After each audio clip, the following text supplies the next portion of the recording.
बहुत important topic almost सभी exams के लिए, एनसीएफ यानी नेशनल करिकुलम फ्रेमवर्क, राष्ट्रीय पाठ्यचर्या की रूपरेखा 2005 डिस्कस करेंगे। बहुत बड़ा डॉक्यूमेंट है, बट जो भी इम्पॉर्टेंट पॉइंट्स या एक कंक्लूजन निकल करके आ सकता है, एकदम कंसाइज वे में इसको समझने की कोशिश करेंगे ताकि आपको जो काम के पॉइंट्स हैं वो याद रहें और एग्जाम में आप अप्लाई कर पाएँ। तो डिस्कस करेंगे एनसीएफ को। होपफुली आप सभी बेहतर होंगे। सभी को गुड इवनिंग, नमस्कार, राम राम, सत श्री अकाल, अस्सलाम वालेकुम, what ever you feel connected with. Start करेंगे एनसीएफ 2005। इसके बारे में सारी चीज़ें जानेंगे जो भी महत्वपूर्ण है, जो भी इंपॉर्टेंट पॉइंट्स हैं। अदरवाइज तो ये अपने आप में 100 कुछ पेज का डॉक्यूमेंट है, इतनी मोटी बुकलेट आती है, तो वो तो आप पूरा तो वैसे भी नहीं याद रख सकते हैं। तो डिस्कस करेंगे, आ जाओ एक बार। बहुत बढ़िया। कोई कह रहा है गुड मॉर्निंग, सही है, जब जागो तभी सवेरा है। बहुत बढ़िया। तो एनसीएफ 2005 की यदि हम बात करें तो ये एक डॉक्यूमेंट है। अगर हम बात करें ये है क्या, जो लोग नई तैयारी शुरू करते हैं वो कहते हैं है क्या ये। तो एनसीएफ, जिसका पूरा नाम है national curriculum framework, national curriculum framework, अब इसके आगे लिखा हुआ है 2005 यानी 2005। इसका मतलब क्या हुआ, इससे पहले भी आया होगा ये, है ना। तो एनसीएफ एक डॉक्यूमेंट है, एक करिकुलम है, एक पाठ्यचर्या है। करिकुलम क्या होता है, जिसमें आपके स्कूल में जितनी भी एक्टिविटीज होनी है उन सब का कच्चा चिट्ठा होगा, हर एक एक्टिविटी, और सिलेबस इसका जस्ट एक पार्ट है। तो पूरा एजुकेशन सिस्टम को एक तरीके से एक गाइडलाइंस मिली कि भाई ये जो करिकुलम है, जो नया करिकुलम है, इसके बेसिस पे हमें अपने पूरे एजुकेशन सिस्टम को डिज़ाइन करना है। चाहे वो हमारा सिलेबस हो, चाहे वो टीचर्स का पढ़ाने का तरीका हो, चाहे वो बच्चों के सीखने का ढंग हो, है ना। बच्चों की बेहतरी के लिए कोई भी एक डॉक्यूमेंट आता है। तो ये 4th डॉक्यूमेंट था, ये 4th एनसीएफ है आज तक का। पहला है 1975 में आया, 1975 में पहला एनसीएफ। अगर पूछ ले के कब कब एनसीएफ आए, 1975, देन 1988 यानी 1988, देन ईयर 2000, 2000, सन 2000 में, और ये 4th एनसीएफ था जो 2005 में आया। हमारी व्यवस्था कह सकते हैं कंपैरेटिवली ढीली है, अभी तक जो है नई चीजें लागू होंगी धीरे धीरे, बट अभी इसी को हम आज तक फॉलो करते आ रहे हैं। ठीक, तो ये कुछ 4 एनसीएफ हैं हमारे पास। हालांकि इसमें बहुत सारी चीजें ऐसी हैं जो शायद जमीनी स्तर पे आज तक भी लागू ना हुई हो, बट गाइडलाइंस अच्छी हैं। ठीक, तो एक एनसीएफ टीई है जो आपको कहीं कहीं देखने को मिलेगा और क्वेश्चन ऑप्शन देकर के कंफ्यूज भी कर सकता है। एनसीएफ टीई अलग है एनसीएफ से। एनसीएफ टीई 2009 में आया था टीचर एजुकेशन के लिए। टीई का मतलब है टीचर एजुकेशन। ठीक, ये नॉर्मल एनसीएफ है, ये एनसीईआरटी के द्वारा प्रिपेयर किया जाता है, जो national council of educational research and training है। देश भर में स्कूल्स में जो सिस्टम है उसमें बेहतरी के लिए जो एनसीएफ्स हैं वो एनसीईआरटी के द्वारा ही चारों के चारों प्रिपेयर किए गए। लेकिन ये जो एनसीएफ टीई है यानी national curriculum framework for teacher education, teacher education के लिए भी तो एक फ्रेमवर्क चाहिए ना। तो ये जो टीचर एजुकेशन के लिए फ्रेमवर्क है, ये क्या है, ये एनसीटीई ने बनाया था, तो इससे कंफ्यूज नहीं करेंगे इसको। एनसीटीई एक अलग व्यवस्था है जो रेगुलेट करती है टीचर एजुकेशन को। एनसीटीई की full form national council for teacher education.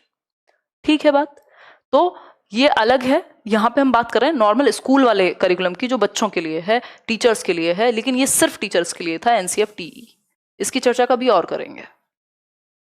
ठीक है बात, तो ये 4th एनसीएफ है जिसको एनसीईआरटी ने प्रिपेयर किया, और ये कहता है कि भाई बच्चों से ना एक तो बर्डन कम कर लो। जो मेन उद्देश्य था वो यही था कि एक रिपोर्ट थी 1993 की, 1993 की, प्रोफेसर यशपाल की हेड करते हुए उन्होंने एक रिपोर्ट थी समिति की, जिसका नाम है लर्निंग विदाउट बर्डन, यानी शिक्षा बिना बोझ के। कि जो हमारा एजुकेशन सिस्टम है वो रटने पे ज़्यादा जोर दे रहा है, वो एक तरीके से रिजिडनेस है एग्जामिनेशन की, डर है एग्जामिनेशन को, बस्ता है भारी लेकर के, बच्चे से भारी बस्ता है जो वो स्कूल लेकर के जाता है, जो बैग है उससे भारी है ना।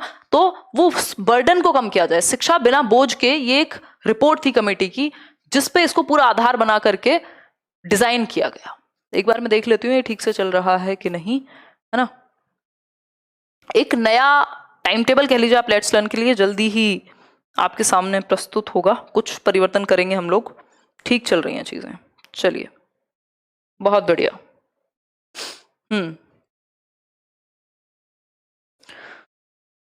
चलिए फिर आगे बढ़ते हैं। हाँ, आज कई दिन बाद हम लोग फिर से मिले हैं। 2005 की अगर हम बात करें एनसीएफ की, तो ये 4th एनसीएफ है और एनसीईआरटी के द्वारा प्रिपेयर किया गया।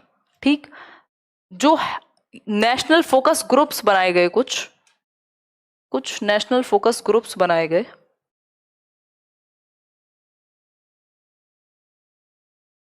ठीक, नेशनल फोकस ग्रुप्स बनाए गए, 21 नेशनल फोकस ग्रुप बनाए गए, मतलब बेसिकली अलग अलग ग्रुप्स बने जिन्होंने अलग अलग अपनी चेंजेस के प्रावधान दिए। नेशनल फोकस ग्रुप कितने? 21। ठीक, हेड कौन थे इसको पूरे जो भी लीड करने वाला प्रोग्राम है, वो थे प्रोफेसर यशपाल, जो पहले भी जो एक रिपोर्ट आई थी लर्निंग विदाउट बर्डन, उसके हेड रह चुके थे, जिसपे ये बेस्ड है, प्रोफेसर यशपाल। ठीक, अगर हम बात करें तो लर्निंग विदाउट बर्डन, अगर ये मैं कहूँ इंस्पायर्ड कहाँ से है, तो लर्निंग विदाउट बर्डन यानी शिक्षा बिना बोझ के जो एक रिपोर्ट है उस पर, लर्निंग विदाउट बर्डन। इसके अलावा अगर हम बात करें तो एक NPE, national policy of education 1986 की जो नई मतलब शिक्षा नीति कहेंगे जिसको, नेशनल राष्ट्रीय शिक्षा नीति, इन दोनों से ये कहेंगे इसका जो इंस्पिरेशन है वो ड्रॉ किया गया कि हमें जरूरत पड़ी एक ऐसे डॉक्यूमेंट की जिसमें बच्चों की भलाई के लिए, जिसमें आप बच्चे को बाहर की लाइफ से या रियल लाइफ से कनेक्ट कर पाए, उसकी स्कूल की लाइफ को। ठीक, तो ये एक बेसिक बात है। अगर मैं बात करूं तो ये जो एनसीएफ है ये बेस्ड है एक तरह की, हम कहेंगे फिलॉसफी पे, इतना नोट कर लिया होगा होपफुली आपने। और वो फिलॉसफी क्या है या वो स्कूल ऑफ साइकोलॉजी क्या है जिसपे ये बेस्ड है, क्वेश्चन पूछ भी लिया जाता है। तो आपको पता होना चाहिए कंस्ट्रक्टिविज्म यानी रचनावाद एक ऐसा क्षेत्र है। क्या है रचनावाद, कंस्ट्रक्टिविज्म? टैगोर से भी इसको जोड़ करके देखा गया, उस पर भी समझेंगे अभी। कंस्ट्रक्टिविज्म यानी रचनावाद। रचनावाद बात करता है बच्चे के करके सीखने की, कि बच्चा कैसे सीखे, करके सीखे, ग्रुप्स में सीखे, एक दूसरे के कोलैबोरेशन से सीखे, एक दूसरे के सहयोग से सीखे, प्रोजेक्ट मेथड के थ्रू सीखे, है ना, ऐसी एक्टिविटीज करके सीखे जो उसके रियल लाइफ में प्रॉब्लम्स को सॉल्व करें। तो प्रॉब्लम सॉल्विंग पे, समस्या समाधान पे फोकस रहा, क्रिटिकल थिंकिंग, तर्क का प्रयोग कर सके बच्चा, है ना, उसकी जो एक मौलिक विचार है वो बाहर आ सकें। तो रचनावाद इन सब चीजों पे फोकस करता है, यानी करके सीखने पे फोकस करता है, रोट लर्निंग पे नहीं, रटने पे नहीं, करने पे। रोट लर्निंग, रटने पे नहीं, डूइंग यानी करके सीखने पे फोकस हो। यही आप समझ सकते हैं कि पूरा डॉक्यूमेंट इसी बात को मानेगा कि बच्चा एक्टिव होना चाहिए। लर्निंग वो है जो वो सक्रिय रूप से निर्मित करता है, जैसा कि पियाजे और वाइगोस्की कहते हैं। क्यों? क्योंकि वो भी रचनावादी हैं, कंस्ट्रक्टिविस्ट हैं। तो ये रचनावाद से इंस्पायर्ड है। और रचनावादी कहते हैं कि टीचर क्या होगा, रचनावाद में टीचर का जो रोल है वो कैसा हो, तो ये आपको पता हो। और कंस्ट्रक्टिविज्म भी संबंधित है कॉग्निटिविज्म से, संज्ञानवाद से, इन केस जरूरत पड़े तो। अगर मैं बात करूं तो टीचर का कैसा रोल हो, तो टीचर होना चाहिए फैसिलिटेटर यानी सुविधा दाता होना चाहिए, अपॉर्चुनिटी क्रिएट करे, सीखने के अवसर प्रदान करे। सीख तो आप खुद लेंगे, है ना, आपके लिए यानी बच्चे के लिए एक अपॉर्चुनिटी या ऐसा माहौल तैयार किया जाए जहां वो सीख सके खुल करके। क्लियर है बात? सुगम करता, या फिर आप इसको कह लीजिए फैसिलिटेटर को आप क्या कहेंगे, सुविधा दाता कह लीजिए, सुविधा दाता। ये बिल्कुल टू द पॉइंट हम बात कर रहे हैं, जो काम की बातें होती हैं, अदरवाइज इसको डिटेल में हम करना चाहेंगे तो पता नहीं कब तक करते रहेंगे। ठीक है, तो हम कह सकते हैं कि यहाँ करने पे फोकस है, करके सीखने पे फोकस है, रचनावाद से ये बेस्ड है। रचनावाद कहता है टीचर का क्या रोल होना चाहिए, फैसिलिटेटर का, सुविधादाता का, अपॉर्चुनिटी क्रिएट करे, स्टेज सेटर हो कि भाई स्टेज बना दी, अब खुद से करो, है ना, जहां जरूरत हो वहां अवेलेबल हैं आप। ठीक है बात, लेकिन बच्चा एक्टिवली सीखेगा। क्लियर हो गई बात? होपफुली क्लियर है। यहां तक किसी को कोई डाउट आ रहा हो तो पूछ लो, फिर हम आगे बढ़ेंगे कि ये जो पूरी, इसमें वैसे तो 5 चैप्टर्स हैं अगर हम बात एनसीएफ की करें, बट वो 5 के 5 इंपॉर्टेंट ना होकर के मेन चीज क्रक्स इंपॉर्टेंट है। इसकी जो ओपनिंग लाइंस हैं, जो शुरुआत होती है एनसीएफ की, वो ओपनिंग लाइंस हैं रविन्द्रनाथ टैगोर के एक एस्से की, एक निबंध की, जिसका नाम था या है नाम, राइटर्स तो हमेशा रहते हैं ना, सिविलाइजेशन एंड प्रोग्रेस, यानी सभ्यता एवं प्रगति कह लीजिए आप। ठीक, सिविलाइजेशन एंड प्रोग्रेस, ये है नाम ऐसे का रविन्द्रनाथ टैगोर के, इससे शुरुआत होती है एनसीएफ की।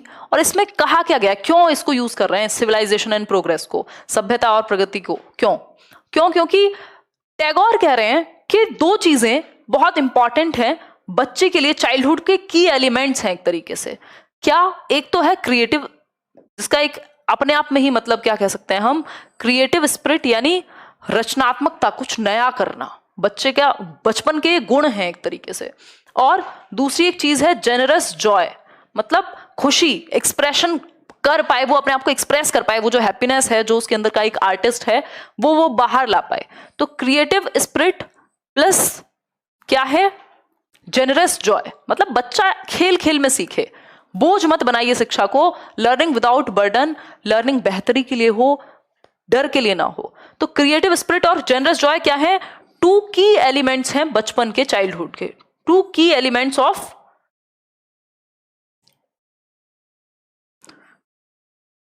टू की एलिमेंट्स, यानी दो ऐसे तत्व हैं जो बचपन की विशेषता को जाहिर करते हैं। बच्चे को इसी के माध्यम से सिखाया जाना चाहिए कि वो करके सीखे, एकदम जॉयफुल ढंग से सीखे। दूसरा, क्रिएटिविटी उसके अंदर की जो है, सृजनात्मकता, रचनात्मकता, वो बाहर आए, कुछ नया करने की जो क्षमता वो अपने अंदर रखता है वो बाहर आए। ठीक, ये क्वेश्चन पूछा जा सकता है। सिविलाइजेशन एंड प्रोग्रेस जो एस्से है रविन्द्रनाथ टैगोर का, उससे शुरू होता है एनसीएफ, या ओपनिंग लाइन ये है जिसमें उन्होंने बेसिकली बात की है कि बच्चे के अंदर दो की एलिमेंट्स हैं बचपन के, यानी दो बहुत महत्वपूर्ण तत्व हैं। एक है क्रिएटिव स्पिरिट यानी कुछ नया करने की क्षमता, दूसरा जेनरस जॉय यानी वो एंजॉय करे लर्निंग को, ऐसे सिखाइए कि मजा आ जाए, है ना। 4 घंटे की एक यहाँ मैराथन पड़ी हुई है लेट्स लर्न पे, और भी कई कई घंटे के हैं। 18 लाख लोग, 20 लाख लोग, इतने छोटे से डोमेन में जहां पेपर ही 10 लाख लोग देते हैं मुश्किल से, अलग अलग एग्जाम्स को मिला करके देख चुके हैं। क्यों? क्योंकि वो इंटरेस्टिंग है, सीख पा रहे हैं हम, शायद मैं ऐसा मान के चल रही हूँ, है ना, ये ऐसे नार्सिसिज्म की बात नहीं। तो सिविलाइजेशन एंड प्रोग्रेस यानी क्रिएटिव स्पिरिट, जेनरस जॉय, दो की एलिमेंट्स बचपन के, और इन्हीं को बना के रखना है।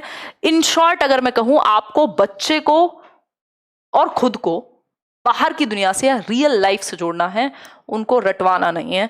ये एक बेसिक बात है एनसीएफ की। अगर बात करें तो 5 गाइडिंग प्रिंसिपल्स हैं।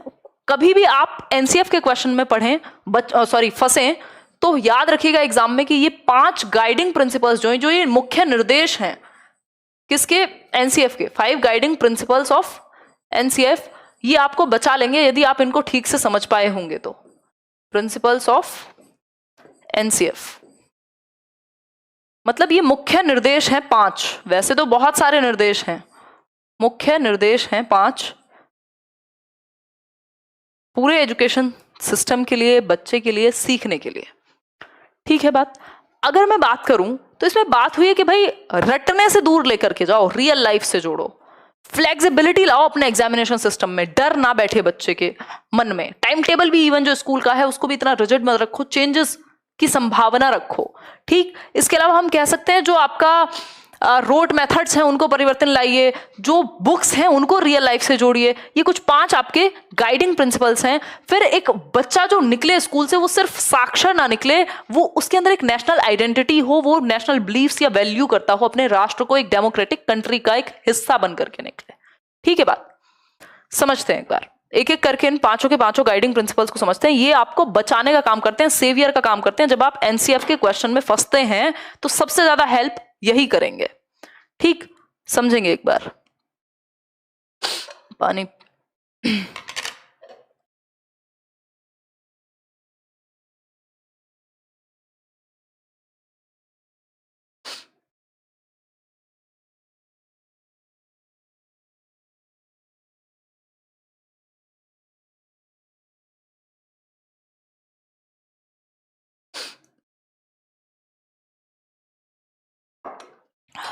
देखिए, अगर हम बात करें इंग्लिश टीचिंग मेथड में कराऊंगी, इंग्लिश पेडागोजी करेंगे कल एक सेशन में, और फिर पैटर्न थोड़ा बदलेगा पढ़ने का। बहुत दिन से थियरीज चल रही हैं, जो आपका यूपी टेट और रीड का मेन सिलेबस है वो हम खत्म कर चुके हैं। कुछ टॉपिक्स हैं जो आप पुरानी प्लेलिस्ट से देखने के लिए मैं रिकमेंड करूंगी। ठीक, क्योंकि डीट प्लस भी आ चुका है, कई लोगों को प्रैक्टिस भी करनी है। अगर हम बात करें to shift from rote method यानी रटने से शिफ्ट कर दो। ये गाइडलाइन है, ये निर्देश है एनसीएफ का कि रटने से शिफ्ट कर दो भाई। मतलब रट्टा मत लगवाओ, रटंत विद्या चलंत नाही, ऐसा कहा जाता है। मतलब रोट लर्निंग से, रोट का मतलब ये है रटना, रटने से दूर लेकर के जाओ बच्चे को, उसको लाइफ से कनेक्ट करो, है ना। जो भी आप क्लासरूम में सिखा रहे हो, कनेक्टेड टू लाइफ इटसेल्फ। भाई जीवन में आना चाहिए ना प्रयोग, तो जो इस्तेमाल है आपके सिखाने का वो लाइफ में अगर काम ना आए तो कोई पॉइंट तो हुआ नहीं। तो कनेक्टेड टू लाइफ इटसेल्फ, जो रटने की बजाय फोकस किस पे हो, जिंदगी से जोड़ने पे हो, ताकि क्योंकि आपके लिए मीनिंगफुल क्या है, जो कंस्ट्रक्टिविज्म है, जो रचनावाद है जिसकी अभी बात कर रहे थे हम, जिस पे ये पूरा एनसीएफ बेस्ड है, वो कहता है लर्निंग होनी चाहिए मीनिंगफुल यानी कि अर्थपूर्ण होना चाहिए, अधिगम मीनिंगफुल होनी चाहिए। क्या? लर्निंग की जो प्रोसेस है, जो सीखने सिखाने की प्रक्रिया है, वो होनी चाहिए अर्थपूर्ण, मतलब जिसका कोई मीनिंग हो, जिसको आप जीवन से जोड़ करके देख पाए, जो आपके लिए महत्वपूर्ण हो। अर्थपूर्ण होना चाहिए, जो अधिगम है। मतलब क्या हुआ, आपको फर्क ही नहीं पड़ता, जिस चीज को कभी आपने फील नहीं किया, जिस चीज को आप जानते नहीं, बस आपने थियोरी में डेफिनेशन रट ली उसकी, वो चीज आपके काम की नहीं है। यदि उसी चीज को आपके जीवन से जोड़ दिया जाता, कुछ ऐसे एग्जाम्पल्स मिल जाते, कुछ ऐसी एक्टिविटीज हो जाती जो आपने रियल लाइफ में देखी होती, तो आप कभी भूल नहीं सकते। जैसे ही चीजें आपसे जुड़ती हैं आप भूलते नहीं हैं। ठीक, तो मीनिंगफुल होनी चाहिए लर्निंग, रटने से दूर शिफ्ट कर दें हम, लर्निंग को दूर लेकर के जाएं रटने से, ऐसा स्कूल्स को करना चाहिए। ठीक है, ये करिकुलम में हमारे परिवर्तन हो, पूरी सारी जो भी एक्टिविटीज हैं वो इस तरह का परिवर्तन वहां आना जरूरी है। दूसरा है connecting knowledge to life outside the school, मतलब जो ज्ञान है जो आप सिखा रहे हो क्लासरूम में, उसको आपको बाहर की दुनिया से जोड़ना है। जो भी आप सिखा रहे हो, क्लासरूम की जो लर्निंग है, जो नॉलेज है, जो भी आप सिखा रहे हो, उसको बाहर की दुनिया से, जहां सोसाइटी है, कम्युनिटी है, जहां प्रॉब्लम्स हैं, रियल हैं, वहां से जोड़ना है। तो रियल लाइफ से जोड़ना है क्लासरूम लर्निंग को। ठीक, वास्तविक जीवन से जोड़ करके हम सिखा पाएंगे तो वो लॉन्ग टर्म में चलेगी। ठीक, एक तो रटवाना नहीं है, दूसरा रटवाने की जरूरत ही नहीं पड़ेगी जैसे ही आप बाहर की दुनिया से जोड़ दोगे क्लासरूम को। भाई इतना कंफर्टेबल बच्चा क्लासरूम में फील करे, इतना ही एंजॉय वो करे क्लासरूम के अंदर जितना वो घर बैठ के कार्टून देखते हुए करता है। लर्निंग इतनी मीनिंगफुल होनी चाहिए, आपने बाहर की दुनिया से, जिस दुनिया से वो बिलोंग करता है, जहां से वो आया है, वहां से आप कनेक्ट कर रहे हैं उसको, चाहे एग्जाम्पल्स के थ्रू, चाहे कुछ प्रोजेक्ट्स देकर के, चाहे कम्युनिटी में कुछ कोलैबोरेटिव प्रोजेक्ट्स करा रहे हैं, कुछ एक्टिविटी इस तरीके की करा रहे हैं, कोई नुक्कड़ नाटक है, 70 तरह की चीजें हो सकती हैं।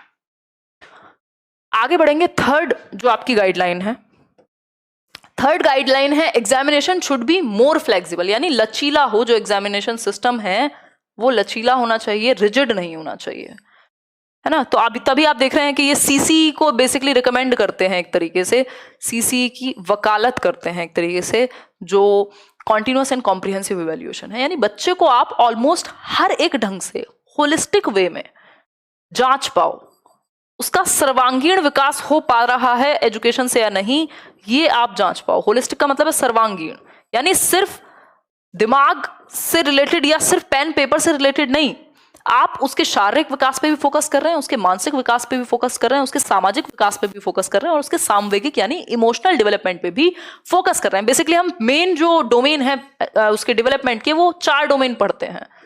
फिजिकल, PCSE, फिजिकल कॉग्निटिव यानी दिमाग से संबंधित, फिजिकल यानी शरीर से संबंधित, सोशल यानी हम सोशल बीइंग हैं तो हमें 4 लोगों में रहने की बुद्धि भी होनी चाहिए, और साथ में इमोशनल डेवलपमेंट, हम अपने इमोशंस को क्या कर पाएं, कंट्रोल कर पाएं, सही जगह पे यूज कर पाएं, उनके प्रति अवेयर हो, ये सब क्या है, मैनेज कर पाएं। ये सारा इमोशनल डेवलपमेंट का खेल है। ठीक, तो ये चारों ही एस्पेक्ट में बच्चा डेवलप हो पाए, एक ऐसी आइडेंटिटी उसकी बने जो कंप्लीट हो। ठीक, सिर्फ पेन पेपर लेकर के उसको रटना आता है, वो जो 3 इडियट मूवी है वैसी स्थिति नहीं बननी चाहिए कि साक्षर तो हैं, जो सामने मिल गया उसको रट डाला, पता नहीं क्या है। इन ऑल एस्पेक्ट्स वो डेवलप हो। होलिस्टिक का मतलब ये सभी एस्पेक्ट, चहुमुखी विकास हो बच्चे का, इस तरीके का हम करिकुलम डिजाइन कर पाए, है ना। तो फ्लेक्सिबिलिटी हो एग्जामिनेशन में, डर ना हो, कि इसीलिए आप देखते हैं कितने सारे एफएज हो गए हैं, ग्रेड सिस्टम हुआ, फिर और भी बहुत सारी एक्टिविटीज की मूल्यांकन किया जाने लगा। सिर्फ पेन पेपर नहीं, बाकी एस्पेक्ट भी हम देख रहे हैं बच्चे का कि वो ड्राइंग में कितना अच्छा है, वो पेंटिंग में कितना अच्छा है, वो डांस में कितना अच्छा है, या क्या को करिकुलर एक्टिविटीज वो कर सकता है। ठीक है, आगे बढ़ेंगे। नेक्स्ट है फोर्थ, करिकुलम, यानी करिकुलम कैसा बने, जो पाठ्यचर्या है उसको ऐसा डिजाइन करें हम कि वो टेक्स्ट बुक के बाहर चली जाए। सिर्फ जो आपका करिकुलम है, देखो करिकुलम में आपका सिलेबस भी है, सिलेबस बुक से संबंधित है, तो सिर्फ किताबों तक नहीं सीमित, करिकुलम में बहुत सारी एक्टिविटीज हैं, सिर्फ टेक्स्ट बुक तक सीमित नहीं है। तो मल्टीपल टाइप्स ऑफ एक्टिविटीज हम यहां इंक्लूड कर सकते हैं। करिकुलम का ऐसा होना जरूरी है जो किताबों से दूर तक जाए, बच्चे की क्रिटिकल थिंकिंग, उसका जजमेंट, उसकी प्रॉब्लम सॉल्विंग, उसका कोलैबोरेशन, ये सब चीजें बेहतर हो पाए, है ना। समस्या समाधान पे हम फोकस कर पाए कि वो चीजें करके सीख पाए, इस चीज पे हम क्या कर पाए, फोकस कर पाए। ठीक है, बात इतनी सभी को क्लियर है? क्लियर है ना ये? चलिए आगे बढ़ते हैं। लास्ट एक इसकी क्या कहेंगे गाइडिंग प्रिंसिपल है, नर्चरिंग एंड ओवरराइडिंग आइडेंटिटी, यानी एक ऐसा डेमोक्रेटिक कंट्री का सिटीजन हम बनाएं बच्चे को जिसमें नेशनल वैल्यूज हो, कुछ एथिक्स हो, कुछ मॉरल्स हो, है ना।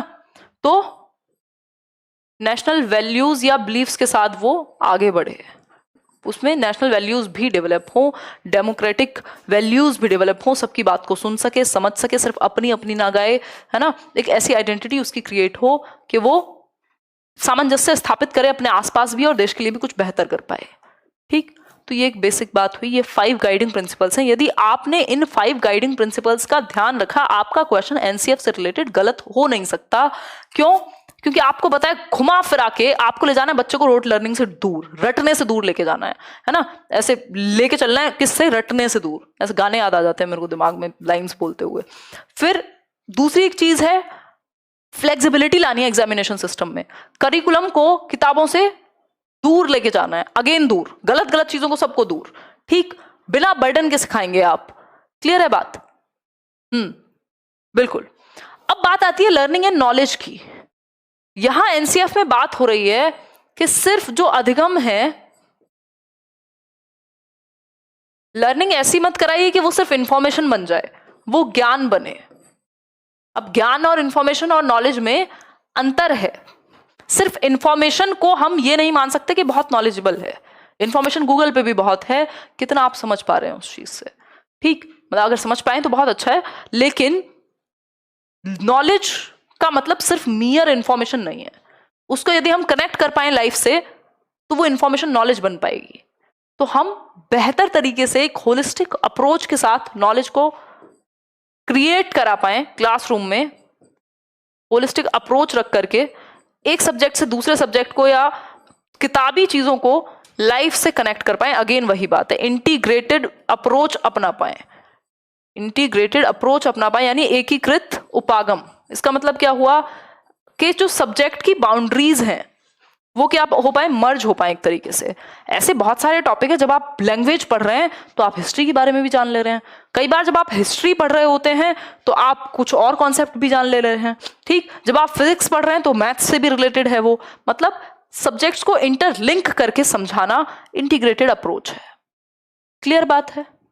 ठीक है, आगे बढ़ेंगे। ये शायद लास्ट चैप्टर है, इसके बाद हम जब भी एग्जाम आएगा तभी डिस्कस करेंगे टॉपिक्स को एक मैराथन लेकर के। कल इंग्लिश पेडागोलॉजी का एक सेशन होगा। मैं जल्दी ही एक नई तरह का टाइम टेबल आपके सामने प्रस्तुत करूंगी, है ना। चलिए, थोड़ी सी क्लासेस। ठीक, इसके बाद बात होती है भाषा के बारे में क्या कहता है एनसीएफ। एनसीएफ बेसिकली 9 सब्जेक्ट्स के बारे में बात करता है। ये आप चाहें तो लिख सकते हैं, 9 सब्जेक्ट्स के बारे में, चाहे वो लैंग्वेज यानी भाषा हो, चाहे वो आपका आर्ट एजुकेशन हो, फिजिकल एजुकेशन हो, वर्क एंड पीस हो, है ना। इसके अलावा जितने भी इस तरह के सब्जेक्ट हैं आपके, जो भी जनरल, कुछ साइंस हो, सोशल साइंस हो, टोटल 9 सब्जेक्ट्स की बात करेगा। और अगर हम बात करें तो लैंग्वेज की जब हम स्पेसिफिक होकर के बात करते हैं, एक और चीज इन्होंने कहा कि आइडियल टाइम जो होना चाहिए ना, आपके जो क्या बोलते हैं उसको, कालांश बोलते हैं ना, जो पीरियड होते हैं क्लासेस में, 8 पीरियड्स लगते हैं, कई बार 7 लगते हैं, तो 35 मिनट्स जो है वो आइडियल टाइम है as per NCF. Ideal time है या आइडियल ड्यूरेशन है एक पीरियड के लिए, भाई 35 मिनट्स तक का पीरियड जो है ठीक है। वैसे भी हमारी जो अटेंशन है वो 25-35 मिनट्स तक ही टिक पाती है, फिर उसके बाद थोड़ा 5 मिनट इधर उधर घूम भी सकते हैं हम। ये पोमोडोरो टेक्निक भी होती है, जो लोग पढ़ाई करते हैं, आजकल कई लोग पढ़ाई कर रहे होंगे ना 7 घंटे 8 घंटे, तो उनके लिए बहुत हेल्पफुल होती है ना। कई बार जब बहुत ज़्यादा थकान हो जाए लंबे समय तक, तब भी आप यूज़ कर सकते हैं। भाई 25 मिनट पढ़ लिए, 5 मिनट का ब्रेक लिया, तो बेसिकली वही है कि आधे घंटे के आसपास हमारी जो अटेंशन है वो ज़्यादा बेहतर रहती है, उसके बाद हमें थोड़े से ब्रेक की आवश्यकता होती है। तो 35 मिनट्स का आइडियल ड्यूरेशन होना चाहिए। क्लियर? आगे बढ़े। अब बात कर रहे थे हम लैंग्वेज की, यानी भाषा की यदि हम बात करें तो लैंग्वेज को पढ़ाने के लिए या लैंग्वेज के विषय में एनसीएफ क्या बात करता है, इस पे हम बात करेंगे। ठीक, अगर मैं बात करूं तो एनसीएफ कहता है कि जो लैंग्वेज है, पहली बात तो जो शिक्षा है वो बच्चे की मदर टंग में दी जानी चाहिए, प्राइमरी लेवल पे तो एटलीस्ट मदर टंग। जो माध्यम है पढ़ाने का वो मातृभाषा हो। मातृभाषा क्या है भाई? जो भी आपके घर में पहली भाषा बोली जाती थी। ठीक, अगर कोई बच्चा है जो पंजाबी जिसके घर में बोली जाती है तो पंजाबी, जिसके घर में हिंदी बोली जाती है उसके घर में हिंदी। मतलब आप बच्चे को ये नहीं कहेंगे कि आके अंग्रेज बन जाओ यहाँ, बल्कि आप उसको अपनी भाषा में खुद को एक्सप्रेस करने देंगे, खुद को अभिव्यक्त करने देंगे। ठीक, तो मदर टंग का ज्यादा से ज्यादा इस्तेमाल। दूसरी चीज, जो 3 लैंग्वेज फॉर्मूला है, 3 लैंग्वेज फॉर्मूला जो कोठारी आयोग ने बात की थी 1964-66 के अराउंड, 3 लैंग्वेज फॉर्मूला को इंप्लीमेंट किया जाए। क्योंकि हमारे देश में बहुत सारी चीजें होती हैं कि पॉलिसीज बन जाती हैं। अभी एनपीई आ रही है जो 2019 की है, चीजें हमारी 1968 की भी पूरी नहीं हुई। सोचो, एनसीएफ 2005 भी कह रहा है कि वो जो 3 लैंग्वेज फॉर्मूला लेकर के आए थे कोठारी जी, उसको थोड़ा अप्लाई करके देख लो। तो ये क्या है? 3 लैंग्वेज फॉर्मूला को अप्लाई करने की बात करेगा, लागू करने की बात करेगा, मानने की बात करेगा। त्रिभाषा सिद्धांत कहते हैं, त्रिभाषा सूत्र कहते हैं। आपने सबने अपने बीएड में, डीएलएड में, बीएलएड में जरूर पढ़ा होगा त्रिभाषा सूत्र। मतलब 3 भाषाएं पढ़ाई जाएं प्राथमिक स्तर पर। पहली भाषा आपकी मदर टंग यानी मातृभाषा। दूसरी भाषा हिंदी हो सकती है, अगर हिंदी मातृभाषा थी तो इंग्लिश हो सकती है। थर्ड लैंग्वेज क्या होगी? कोई भी मॉडर्न इंडियन लैंग्वेज, जो 22 भाषाएं हैं उनमें से कोई भी एक भाषा चलेगी। इसके अलावा अगर हम बात करें, ऐसे भी कुछ राज्य हैं जहां हिंदी नहीं बोली जाती, उस केस में पहली भाषा आपकी मदर टंग ही रहेगी, दूसरी लैंग्वेज हिंदी, तीसरी लैंग्वेज कोई भी एक मॉडर्न इंडियन लैंग्वेज या इंग्लिश। ठीक है बात? तो कुल मिलाकर के 3 लैंग्वेज फॉर्मूला आज थोड़ा सा पढ़ना, वैसे मैं अलग से एक छोटी सी वीडियो भी बना दूंगी इस पे। 3 लैंग्वेज फॉर्मूला यानी त्रिभाषा सूत्र, 3 भाषाएं पढ़ाई जाएं प्राथमिक स्तर तक।